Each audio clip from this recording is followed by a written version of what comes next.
It's the 12th of August, I believe, 2022. I'm sure of the year, but I think it's the I 12th. think it is, yeah. I think all of that is right, Kelvin.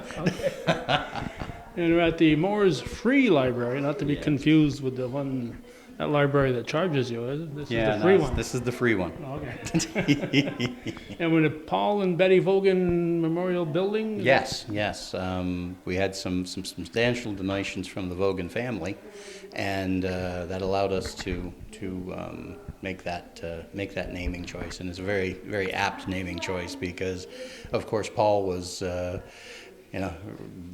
known forever in Mooers, principal forever in Mooers, and Betty was librarian forever in Mooers, over 40 years. So definitely fitting. Very good choice. And your name, what's your name, young man? Oh, my name is Tim Gonyo. Tim I am the Gonyo. president of the Board of Trustees for the library. The Mooers Library. Okay. We're here on this Friday for a very special purpose, something near and dear to your heart. Tell us what's going to be happening tonight, Tim. Of course, my sister, Linda Gonyo Horne, passed away in July of last year, and she left behind a substantial art collection, and the family decided to donate that to the library. We've finally been able to get it on the walls, get it organized, and we are going to dedicate that tonight in her honor. Okay, so they're on display here now. Will they be a display here forever, or you got other plans for them? These will be here. What is on the wall today, the plan is for them to stay on the walls. We actually only are only displaying a small portion of the collection that we were received, and other pieces will be auctioned and put for sale to benefit the library. Okay, and she got these at auctions, on-air auctions at Mountain Lake PBS. The bulk of these were during the early to mid 2000s, 2010, 2011, and until the auction ended. Linda was there almost every year, and Linda was a huge supporter and a huge, one of the big purchasers, one of the big bidder-ups kind of persons at the event, and she got most of these pieces of art from there, from the Mountain Lake Public Auctions. Okay, and you told me that Tom Halleck is here from Tom Halleck is here. what we'll call Channel 57, but is Mountain Lake PBS. Absolutely, he'll be doing a story on this for Mountain Lake Journal. Yes. Yeah. Okay, he does a nice job on that too. Absolutely. We're thrilled that they were interested, and of course it ties very well to Mountain Lake. So. Well, she probably paid his salary more than 1 year. At least once. Maybe a portion of it. So it's the least you can do, Tom, if you're in there. So you're going to have an unveiling, I see. Yeah, there? we'll have an unveiling. Actually, a portrait of Linda was painted by Pam Vogan, Okay. daughter of Betty and Paul, and she dropped that off a week or two ago when she was here for her high school reunion. Of course, we have art in the library already that Pam had painted. She painted a picture of the old library for us. And that's right as you walk into the library with a picture of her parents. And she actually painted the things, two of the things that we brought back from the old library were these beautiful murals, one of local Mooers cats, and one of a whole bunch of storybook type things, Dr. Seuss and a bunch of different storybook things that she painted, and it's actually on the painting. She painted in 1979. Wow. So we believe in the history here at the Mooers Free Library, and we were thrilled to that Pam was willing to do the portrait of Linda for us and be a part of what we're doing. Yeah, if you've never been to the Mooers Free Library, is just adjacent across the road from the Mooers Elementary School.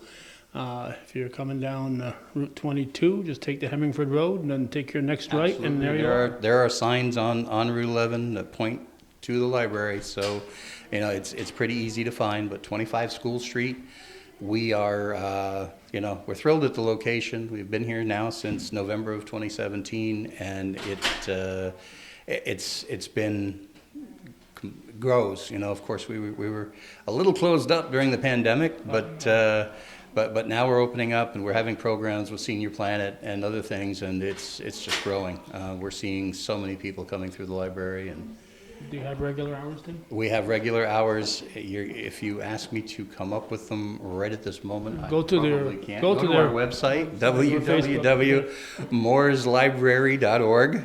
Actually, on the site, all the information you need. You can actually browse our catalog, and right at the front page, we have a calendar of all the events that are coming up. So we actually have a genealogy talk coming up on August 30th. Now, the reason Tim doesn't want to give you the hours now is because he knows that people will be watching this in the future, and the hours might have changed, so that's why he's not doing it now, right? No, I just don't want to come up. I'm getting old, and I don't want to come up with them out of my head.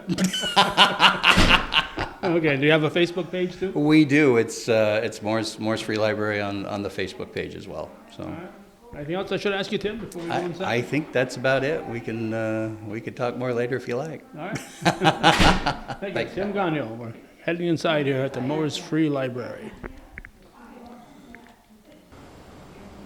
We are still a few moments before the ceremony will start, so we're going to take this time here before people stand up to zoom in on some of the paintings that will be on display here. They all have a name under them with the artist. So we will just scroll through these while we're awaiting, but go to the website or Facebook page and find out what the current hours are here at the library in Moores. And you can come see these in person, as Tim said. Some of the artwork that she purchased is about on auction. It is going to be available for sale.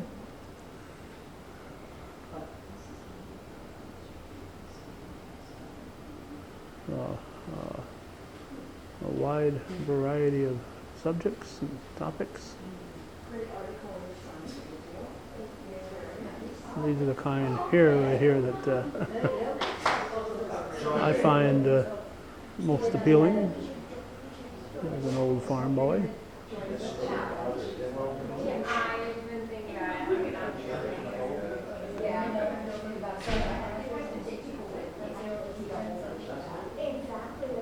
So, trying to get these looked at.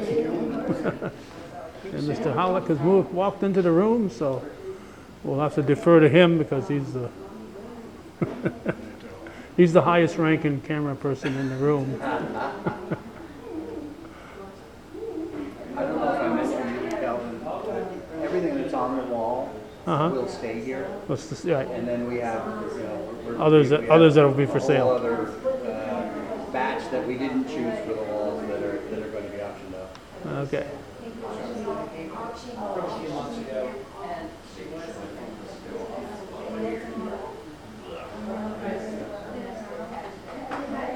There's Mr. Halleck.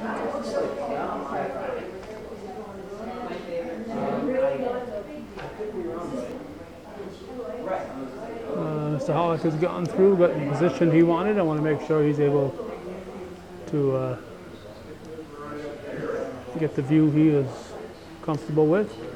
If you've ever said, I want to meet Tom Halleck in person, stop into a North Country Honor Flight. Next one, as we're recording this, is Saturday, September 3rd at the Old Base Oval in Plattsburgh. Tom is the Master of Ceremonies for the North Country Honor Flights as we send off deserving veterans to Washington, D.C.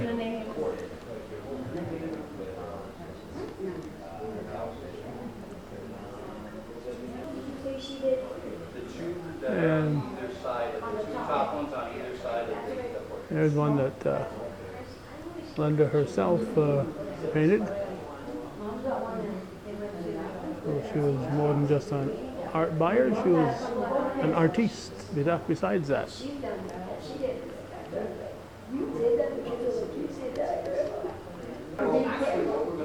And I just caught on that there's actually paintings all around the room, not just on that one wall.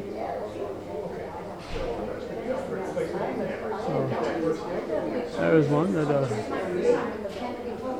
should be hanging in the Babby Rural and Farm Learning Museum right there.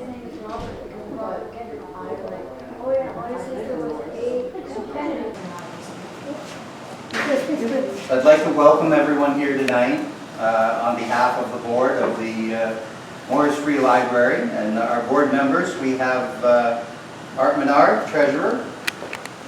We have Irving Griette here tonight. And we have Marilyn Willette here tonight. And Patty Goodrow is our secretary. Gerald Valley is on the board. And Jen McIntyre is our vice president. Patty is actually away, but I wanted to make a special recognition of Patty and Marilyn, who helped me make all this possible. We cleaned up some paintings, we made sure that everything was on the wall, and wondered if we were ever going to get all of these paintings on here. Talked me into putting a few more in the library. And so we ended up with a few more than we thought we were going to take, but a beautiful collection. I hope that you enjoy what you're seeing right now, and it's a wonderful thing. I want to also introduce the family present, Robert, Linda's son, Robert Gonyo, her mom, my mom, Evelyn Gonyo, Debbie, my sister, Debbie Winters, and Matthew and Christine. And Matthew is my brother Tom's son, and Christine is his wife, and of course Linda's favorite great nephews. We've got Braden, we've got Jackson, and we've got Lucas over here. So Linda loved these kids, and she was very, very good to these children, and we all miss her terribly. Normally, we wait till the end to do the big unveiling, but I think it's appropriate, and I think it's important that we do the unveiling right now so that Linda, she's with us anyway, but so that Linda is with us and you can see this beautiful portrait. So Rob, if you would help me. Sure.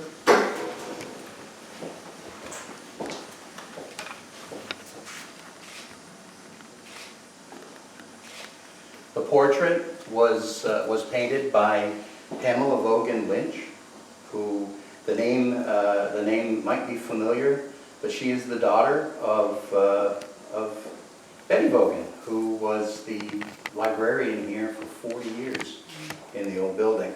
Pam was here a couple of weeks ago and brought the painting. The painting is it's a picture that we had of Linda. One of the cool things that is part of this painting is she always wore a scarf, and that particular scarf showed up on the day of her funeral, of her wake, and so we wanted her to be wearing that. And the background, the color of her urn, and as you can see, the light coming through. This is what Pam had described to me, the light coming through and Linda looking up. So, and of course her generous heart endures, and that really is the theme of tonight and of this generous donation by the family.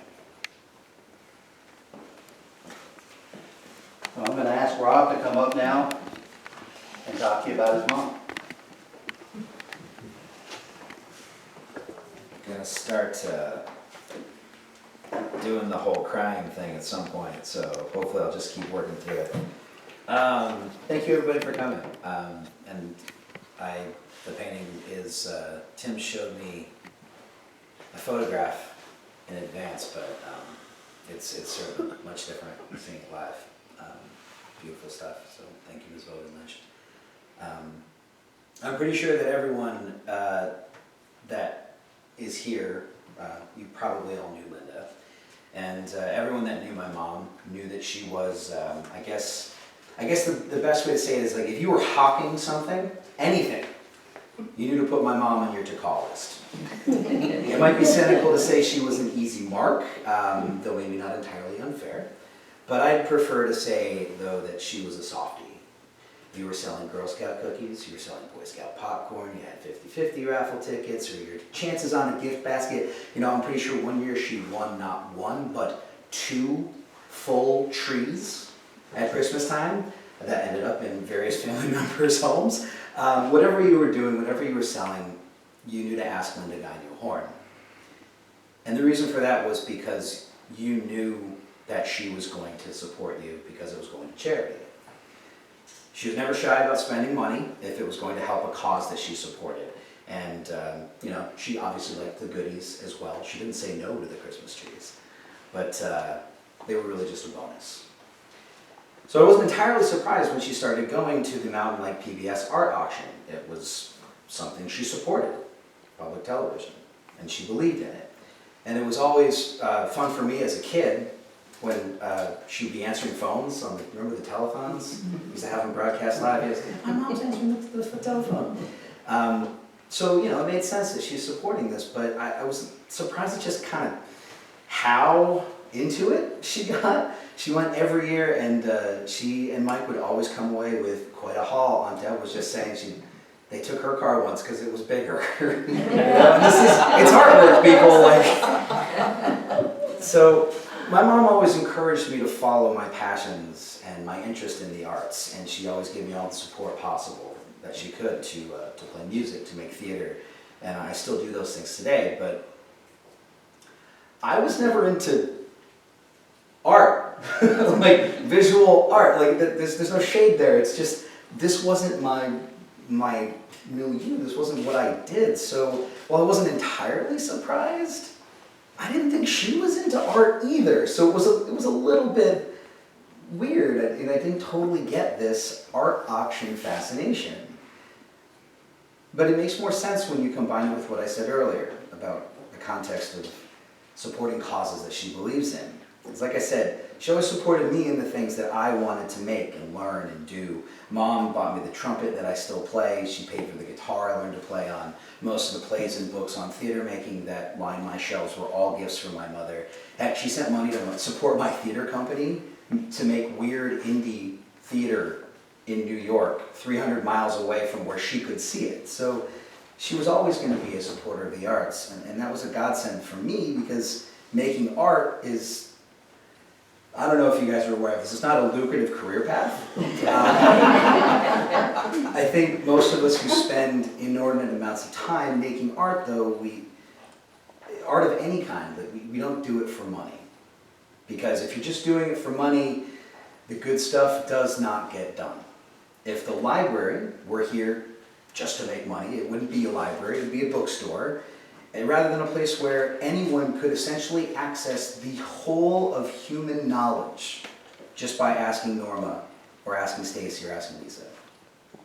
If public television and radio were in it for the money, they wouldn't be public television and radio. They'd be major network affiliates or iHeart stations rather than places that spread news without an agenda and that share art by and for weirdos like me, who get excited by details that maybe other people just don't really seem to care about. I know that's a big part of why she frequented and supported the auction so much. And while I've never met any of them, I'm guessing that that's why the artists that are represented here, that's why they donated their work to Mountain Lake. I hope they got a tax write-off too. We don't know. But this little local PBS affiliate was and remains a haven for those interests and tastes that are just a little eclectic and maybe off the beaten path. You know, it's for the people who spend too much time picking over the minutiae of public policy or listening to different performances of the same piece of classical music just to find the subtle differences in interpretations. Maybe people who want to see recordings of plays that they could never get produced in their local playhouses, or even just want to laugh at British humor and enjoy weird old sci-fi shows. Hello, Dr. Who fans. That was That was written specifically for Stacey. So maybe it's a lofty hope, but I truly hope that the kids and the adults too, that the people who come into this library will see even just one of the pieces here and notice a detail that they can't get out of their heads. Something that makes them have to go down a rabbit hole about color theory or framing or farming techniques or birds or wolves or art history, local history, something that will feed their curiosity, like Mom always fed mine. And her own, because it turns out I must have been wrong about Mom's interest in visual art. I never thought she had any interest in visual art at all. And yet for 10 years, toward the end of her life, she and Mike took classes with Patricia Tender, whose work you see right here. And in addition to following the teacher's guides to paint landscapes, you'll see two of them to either side of her portrait, she also painted my wife and I. Told you it was coming.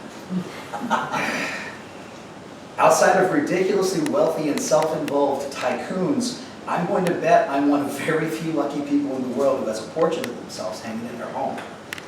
And unlike those guys, mine was made by the woman who made me the person I am today, figuratively and literally. So, looking around at the art assembled here, I think you can get a sense of Mom's unique taste. It's cool to me to see the wolves in particular. Growing up, we always had some kind of chintzy looking wolf prints on the walls that looked like they came from that old head shop in the mall. But this one's legit. Look at this, it's gorgeous. It'd be too easy to say that there's nothing unifying about this eclectic stuff here. There are landscapes and portraits, there's still lifes and abstracts, farmers, there are clowns in the next room, nature scenes.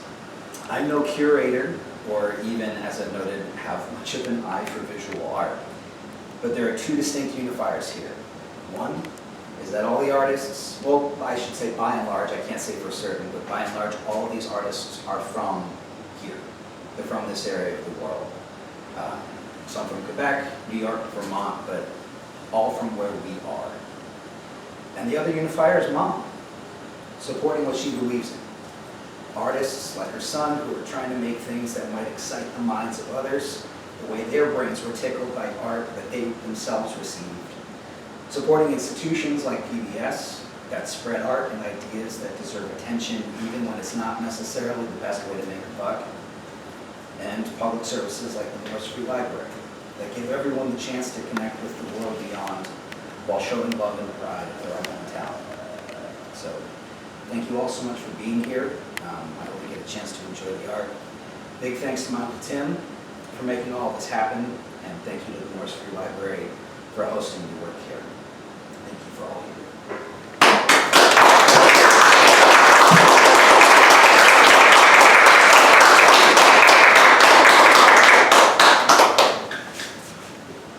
One of the things that I know for a fact is Linda wanted this art to be displayed.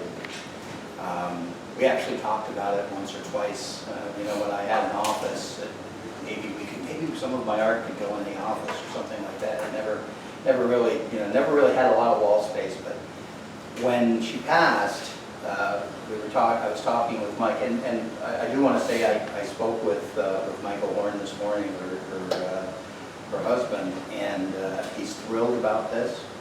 He can't wait to see the videos. He's excited that it's being recorded and that he's able to see it. He's down in Florida now with his daughter. But one of the things we talked about, shortly after she passed is, what am I going to do with all this art? What are we going to do with this? And I said, she always wanted it to be displayed, and I think I have a place with walls. So we talked to the board, and this came to be, and it's just, to see this room decorated, to see the paintings, and even the library walls. We got into the library in November of 2017, and there was some art on the walls. There were a few things, but nothing like this. And to have a collection like this, and have a collection that means something is fantastic, because we're right across the street from the school. You know, like Robbie said, children can come in and learn from some of the things that they see here.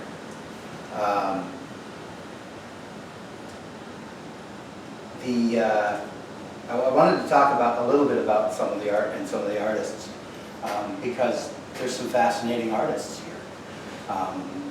Over here, and I heard my mom telling the story, taking my story from me here, but I know why Linda chose that painting.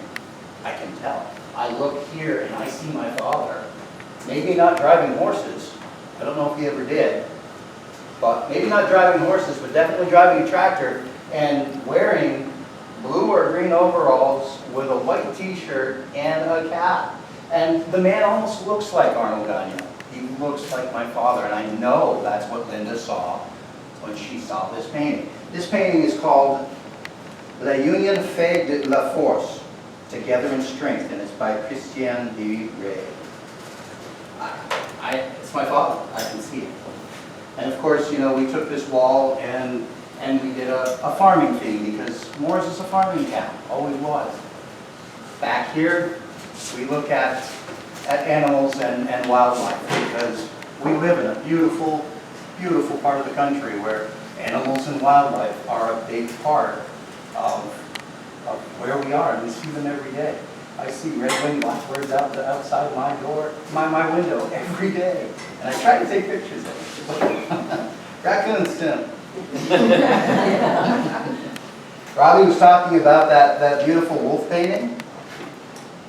That was painted by a gentleman by the name of Amneris Fernandez. He was born in Venezuela in 1950. When he was 6 years old, his mother noticed his artistic gift when she saw a remarkable drawing of Jesus drawn by Fernandez in the dry earth next to coffee plants. Fernandez remembers his mother at the moment well. She instructed him not to erase the figure with his feet, but to use his hands instead. In 1988, he moved to Quebec, and with him he brought his South American experiences. Subject matters and colors which were at odds with the northern environment he now found himself in. Local galleries recognized his artistic gift and encouraged him to paint subject matter and colors reflecting the Northern American experience. During his first year in Canada, he was actually a street artist in Old Montreal. He also examined the indigenous people and animals of North America, and as a result, his early work depicted the historical lives of native North American Indians, the Inuit, polar bears, and all sorts of northern wildlife. Over here, this is called Relics by Tex Dawson. I don't know if any of you heard that name before, but if you were in Montreal, you would have. And if you read the Montreal Gazette, you definitely would have. He was well known to longtime Montreal Gazette readers as the illustrator of drawings for the All Our Yesterdays column. He was a gifted architect, artist, and writer, a supreme athlete, and a musician to boot. He has the distinction of being the only architect to have designed 2 pavilions for the Expo 67 World Fair in Montreal, for Trinidad and Tobago and for Mauritius, excuse me. Get that pronunciation. He died in January of 2021. Oleg Palimao was born in Donetsk, Ukraine. We've heard that country mentioned in the news. He immigrated to Canada in 1950, worked as a draftsman, attended Sir George Williams on scholarship, and then graduated from McGill Civil Engineering class of 65, working for Canada Lafarge for over 25 years. He was an oil landscape artist of great ability and painted many beautiful works. Oleg had many dear friends, shared martini and scotch, and much laughter over the years. He loved music and opera and had encyclopedic knowledge of so many things. He made a big impression. He died in June of 2011. This is one of his paintings. Very beautiful.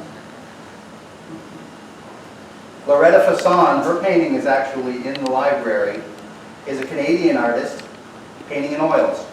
Many of her paintings possess a range of influences from the soft realism of Victorian art to the moody quality of Baroque paintings.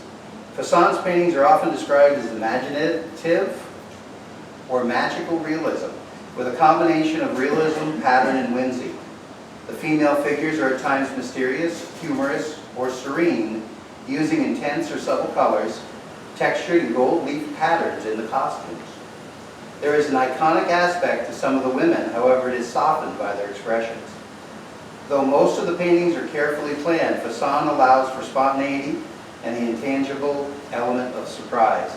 Gold actually has a spiritual significance for the artist. The gleam and warmth which emanates from gold adds an amber glow and three-dimensional effect to the paintings.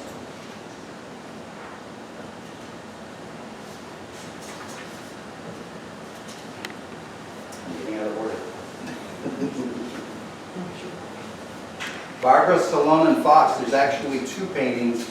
One right below where the one that Linda did here, called In the Laurentians. But she's remembered for her strength of character, her sweet nature, and her quirky sense of fun and adventure. She lived her life to the fullest. Such qualities provided the foundation of her many talents. She was a single mother and an award-winning professional artist. Her paintings have been shown in many galleries, including Montreal Museum of Fine Arts and the Galerie Luminous. Barbara died in November of 2021. Barbara Sala, this is another painting, actually a drawing that is in the library. She grew up in the Bavarian Alps. Found herself eventually living in such places as Africa, Asia, and South America, and of course Quebec, Montreal. And it is from these places that come scenes found in her paintings. Music actually was one of her muses, and she has many bright colors, many different types of things that all came together in her painting. Over here, behind Talia, is Richard Charlebois, and this is Marquetry. He was born in Ottawa, Ontario. Presently resides in the small village of Vars, east of Ottawa. Richard also lived in Calgary, Alberta, where he acquired a taste for wild nature in its full display. After completing a course in marquetry in 2002, he decided to combine his background skills in electronics and drafting and woodworking to pursue his work towards marquetry art, which required meticulous ability to draw and select appropriate veneer, wood grains, and texture. And if you have a chance, please go back there and look at the artistry and the work that was done here. One of his favorite pastimes is to take walks in nature and take pictures of the surrounding beauty, which he then turns into some of his art.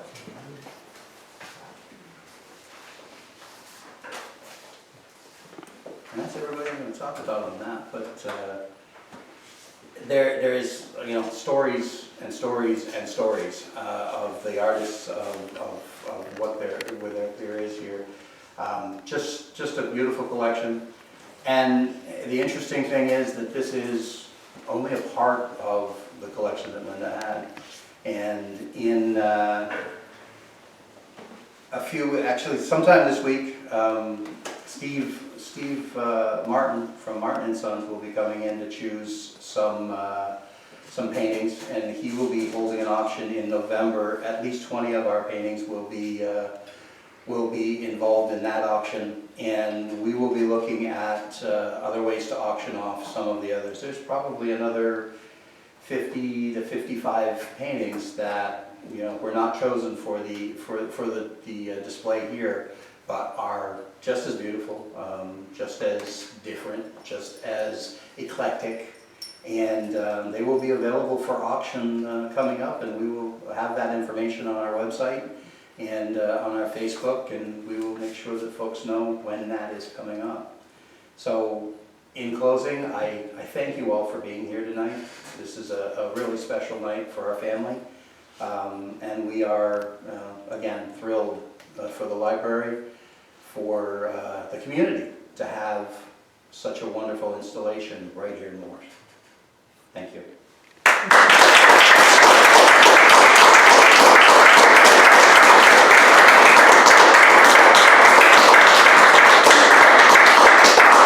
And please walk around and enjoy the art. Take a step into the library. If you haven't seen our beautiful little library, take a look.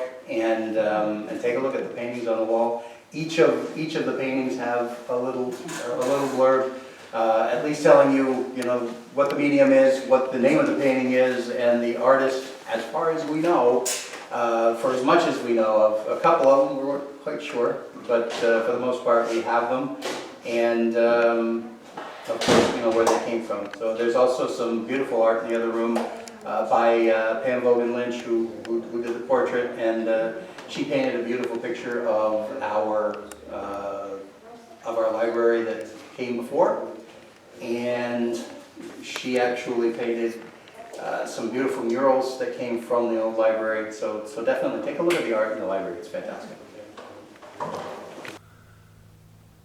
There you have it, the dedication of the new room with all that artwork. Memory of Linda Gonyo Horne.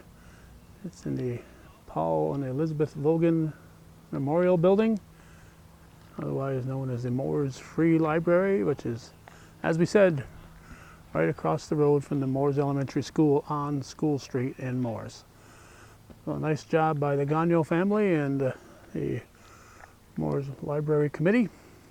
We're going to wrap it up here on this August 12th, 2022 in beautiful downtown Mooers. Thanks for watching viewer-supported hometown cable.